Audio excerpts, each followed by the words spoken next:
Hey guys, welcome to my channel. Today I'm going to be talking about really just what's been working for me in my fitness journey lately. Probably about 5 months ago, from June to November, I've seen a huge change in my body, and that's because of the way I'm programming my workouts, number one, and also just like food, recovery, all that nitty gritty. So if you like to talk about exercise and just get like tips here and there to help you build your physique and also just get some motivation for the gym and your own fitness journey, then definitely keep watching. Let's dig into it. First, I want to talk about the gym routine. I like to go to the gym 5 or 6 days a week. I really love being at the gym and I love the people there. I love the energy. I love how I feel afterwards. A lot of it is not just for the physical benefits, but for the mental benefits of working out, the mood booster, you know? So I love to go to the gym. Definitely always have a rest day in there. For you though, if that's not something that fits into your lifestyle, you absolutely do not need to go that often in order to see progress, results, and transformation. It just takes a little bit of strategy around your goals and what works for your life. So then I prioritize, okay, what are my goals? I am in this building, gaining season. I really have goals around growing the glutes for the lower body and just upper body in general. I've kind of always struggled with. I have kind of a wonky right shoulder and just have always felt kind of weak. So overall, building the upper body is a goal. And I prioritize it around main lifts. So let's talk details. How do I actually program my workouts? First, I'm going to go into detail about lower body because that's my priority. Like I talked about, I am going for glute gains. So every single workout I do for lower body, I'm gonna put in a hip thrust, but my priority changes based on the day. So I choose 3 days of the week for lower body. 1 day is squat focus, 1 day deadlift focus, 1 day hip thrust focus, and those are the compound movements, meaning multi-joint, using more muscles, more than one muscle. I do it first. So I'll warm up really good, and then I go right into my priority, the squat, the deadlift, or the hip thrust. With those movements, I specifically program progressive overload via the 5-3-1 method from Jem Wendler. So I can take it and do my own thing with it. So basically I find out what my 1 RM is for those movements, squat, deadlift, and hip thrust. Then I'll take 90% of it and call that my training max. From my training max, I fluctuate how heavy I'm pushing it every week. I'll generally do this. 1 week I'll do 60%, 70%, 80% of that. 1 week I'll do 65, 75, 85, and then I'll do 75, 85, 95. Then I'll throw in a little bit of cycle syncing in there, knowing what week I'm going to have my period. The week before, I'll make sure I'm doing the lowest one, 60, 70, 80, and then I make sure when I'm going the heaviest, 75, 85, 95%, that is going to be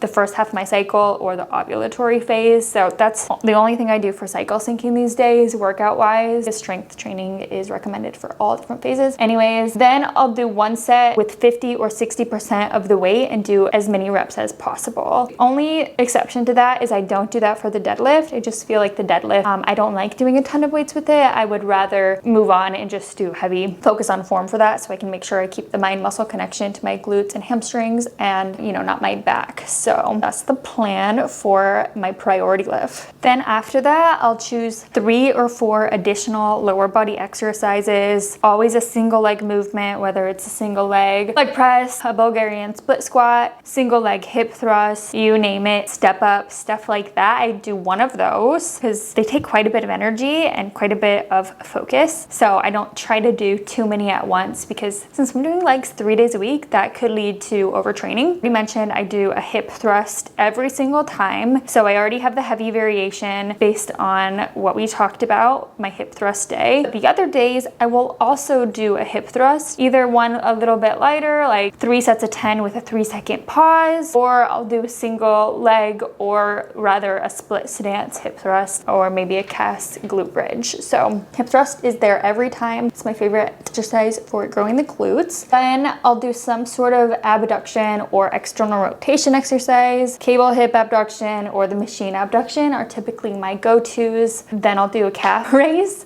I never used to train my calves, but lately I am absolutely doing it because I started having ankle pain, and that I didn't know why. So, you know, I'm a physical therapist, so I kind of like went through and I was like, dang, my calves are actually really weak. And now that I've trained them up quite a bit, I realized how much aesthetically more pleasing it is to have nice calves. There are actually some muscle definition to them, and people are noticing. So something's working. Don't forget to train your calves, people. So you know how I'm programming my priority movement with the 5-3-1 method. Then for the rest of them, I'm honestly sticking to mind-muscle connection. What weight can I choose where I can stay really focused, have great form, and feel it in the right spot? You know, it sounds kind of silly, but that motor control to be able to work the muscle that you want to work and not compensate with everything else is so crucial. People might hate on this, but I believe it is so crucial for hypertrophy and bodybuilding if you like want that specific result. Mind muscle connection, it just is it. So I'll make sure I choose a weight that I can feel that, because I'm quad dominant. So let's say I choose a crazy weight for a Bulgarian split squat. I might only feel it in my quads and not so much my glutes. So I'll lighten it up and choose a weight that I can really feel it in my glutes. I know some people might not agree with that, but that's how I've been doing it for the past half a year. And so far so good. I've never had more glute development in my life by doing that. So to each their own. Talking rep scheme for the remainder, I'll do mainly 3 sets of anywhere between 8 to 12 reps, pushing it. Like those last few reps are very difficult. So now for upper body, I will do one day that's just shoulders and tricep, and one day that is just back and bicep. And then I may do a third day, depending on my schedule. Lately, I've been doing this one. It's more of like my optional day. I've been doing it at home and I have a pull-up bar. I'll do pull-up. I'm really working on these, doing band-assisted pull-up and push-ups and the ab wheel. So for my shoulder day, I start with the military press. That's my priority lift, the one that I'm progressively overloading. Military press, 3 sets of 5. Then I'll go do a dumbbell overhead press. From there, we want to get the 3 heads of the delt, the 3 parts of the delt, the front delt, anterior, middle, posterior delt. So for front, I'll do some type of front raise, some type of lateral raise, and then I've been loving the machine reverse fly and really feeling the mind muscle connection there. So 3 more exercises after that, and then 2 triceps exercise, which is I've been loving, skull crushers and row push down. So that's my shoulder day every time. You don't have to mess around and change it up every single time. Like I generally stick to the same exact exercises for months and just progressively overload, and that is what works. Don't just do a workout because you see somebody else do it. Choose a workout plan that makes sense for your goals and that you can progress, that you can know that you're getting transformation and improving from it. If you're doing different exercises every time, how are you gonna know? You're just not. So that's shoulder day. Back day, I will choose 2 vertical pulls, some type of lat pull down. I like a wide cable pull. I like the regular lat pull down. You can change up the bar, whatever one, again, that you feel the best mind muscle. And I'll do some type of row. I've been liking the single arm cable row, and then also the ISO row machine. So typically I'll stick to those 4 and then do a bar bicep curl and a seated bicep curl. Sometimes I'll throw in a hammer curl or something like that if I'm feeling extra spicy. Again, for the remainder of those lifts, I will do the 3 sets, 8 to 12, depending on what weight I choose, how I'm feeling that week, but I make sure that I'm not only progressing, but that the intensity feels right. I feel it in the right spot. I'm going to where the last few reps are hard, and that's where you will find change in the body. Again, rest is so important. Lately, between every exercise, I've been resting minimum 2 minutes. If you're short on time, sometimes 90 seconds is okay, but I've been finding the more rest and the more intense allows me to go more intense with the exercise that I'm doing, and that's going to yield the best result. Quality over quantity. I'm usually at the gym for an hour doing those exercises, and then a little bit more on each end for 5 minutes dynamic warm up and a 10-minute stretch after, which I don't always get to. Then core just depends also on how much time I have, if I fly through the workout, or if I want to stay at the gym maybe more like 90 minutes, then I'll stay and do like a little bit longer core workout, and that's just based on the week and what's on my schedule. So that'll happen anywhere between like 1 and 3 times a week. So that's been pretty much how I've been doing my workout. Stretching is super important. I found that kind of going on my hiatus where I really focused on yoga for a while, it's made my lifting so much better because I can get better depth with pretty much everything. And then I stretch after my lower body days. I'm sure to stretch at least 10 minutes and still focus on that mobility so that I don't lose all of my flexibility that I gained from focusing on yoga for so long. Also a vital part of recovery. That is everything that I do for my lifting routine. I try to hit everything, but if you have questions on anything or how to create your own plan, or you want me to help you with that, just drop a comment below. I do online personal training for people as well. I'm a certified strength and conditioning specialist and doctor of physical therapy, so I got you. And I'll kind of quickly hit what I've been doing for nutrition, because I've told you before that I've been doing an intuitive bulk. I don't really like to track everything, but I just kind of figured out about how many calories and what kind of meals that I need to be having so that I have enough fuel in order to gain muscle, right? A lot of times we women especially don't actually eat enough to support our workouts and building muscle. So I get up early. I get up at 5 and I start training clients at 6 or 7 depending on the day. It's hard for me to sit down and have a full breakfast. So what I've been doing lately is a protein shake, and I've been putting like probably like a fourth, I don't measure it, a fourth cup of oats in there. I put my coffee in there and a little bit of coffee creamer with the water. It sounds weird, but it actually is fine. So I'll have that for breakfast. Then I'm usually hungry 3 hours later. I'll have a protein bar. Lately I've been doing Cliff Builders bars. They have 20 grams of protein. Then after work, I usually work with 5 or 6 clients every day. Finish around 12, let's say, most days. Then I go to the gym. This would be a perfect time for lunch, but I'm about to work out. So instead, I'll just have something to provide me quick energy. Lately, I've been liking having a bagel or half a bagel or some kind of bar, like a Cliff bar like that, that's carbs. Like people like Rice Krispies for this. So whatever you can get that's gonna provide like quick energy for your workout. If you like to eat before you lift, that would be great. Then I'll have pre-workout. I went away from caffeine for a while, and lately I've just been so enjoying the pre-workout. I think it helps me. It's probably placebo too, but it helps me get in the zone. Like feeling that tingling, feeling that boost of energy, like puts me in the zone, ready to work out hard. So I do pre-workout. Only time I might not have it is a few days before my period, because you can kind of mess with me, my hormones. Sometimes I don't sleep well those few days if I have it. But regardless, pretty much every other time I've been doing pre-workout now. So I'll do my workout, get home, then it's lunchtime, usually around 2, and I've been having some sort of meat with usually rice or pasta or whatever I had for dinner the night before. Honestly, I'll have it then. Sometimes I'll do Costco chicken skewers. I don't like everything that I'm saying is like about convenience. You don't have a lot of time. If you don't like to cook a lot, then this kind of thing works. I'll have that, or I'll have the protein I had at dinner the night before, and I usually have a ton of extra rice. My husband is Puerto Rican. They love their rice and beans. So I've really learned to love my rice and beans too. So I'll have a little extra rice on the side. And sometimes I should do this every time. I'm not always great about it. A veggie on the side, broccoli, Brussels sprout, sweet potato.